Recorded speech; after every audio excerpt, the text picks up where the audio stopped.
So earlier this week, as everybody knows, Donald Trump threatened, not once but twice, anyone who wants or thinks about protesting his big birthday parade tomorrow will be met with force.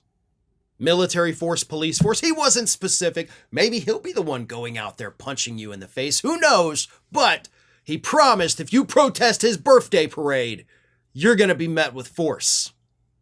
So naturally, reporters had some questions. I mean, look, in case you didn't hear it, this is what Trump said. He said, for those people who want to protest, they're going to be met with very big force. And I haven't even heard about a protest, but you know, this is people that hate our country, but they will be met with very heavy force. So again, naturally, that's the kind of thing that reporters at a press briefing at the White House would, have a question about.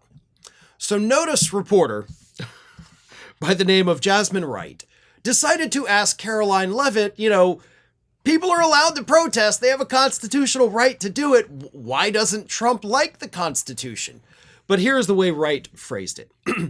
Can you clarify what kind of protest President Trump does support or find acceptable? And Karoline Leavitt responded, the president absolutely supports peaceful protests. He supports the First Amendment. He supports the right of Americans to make their voices heard.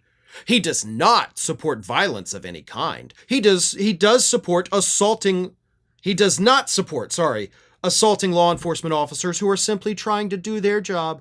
It's very clear for the president what he supports and what he does not.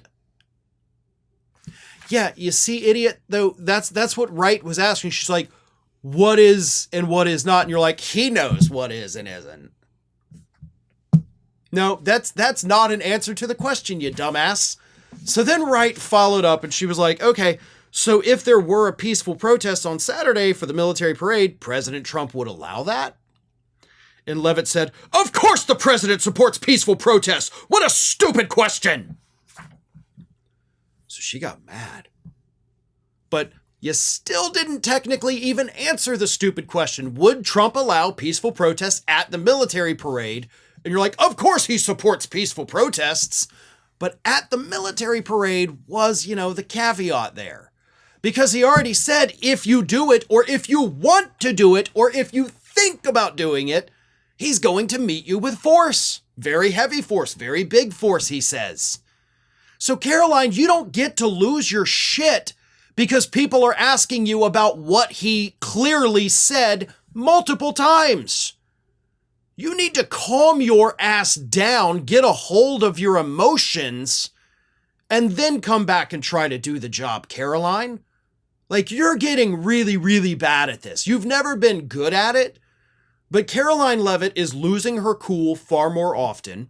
She is on edge. She is angry, bitter, seems to hate her job at this point, not as much as Dan Bongino hates his job, but she seems miserable, which leads me to a new theory. I have long said that I thought from the beginning Robert F. Kennedy Jr. would probably be the first person fired from the Trump administration. Now, I don't think Karoline Leavitt will be fired, but I'm going to go out there right now. She's going to be the first one to leave. She will leave. She cannot handle this. And she is starting to realize, you see it in her responses, she's starting to realize that she can't handle it and that she doesn't like it. She'll be the first one to leave. But don't worry, folks. She'll land on her feet. Just like all of Donald Trump's previous press secretaries, she'll either end up running for governor somewhere or she'll end up with her own show on a conservative network. We will be dealing with Karoline Leavitt long after she leaves the White House, but I do believe at this point she will be the first one to leave this White House. She's already starting to crack under the pressure. Thanks for watching today, everybody. And don't forget, if you're not already, please do subscribe to this channel. We have fresh content going up every single day, and I would really hate for you to miss out on that. And speaking of missing out, if you're not following me across all other social media outlets, then get on it. You can follow the links in the description of this video.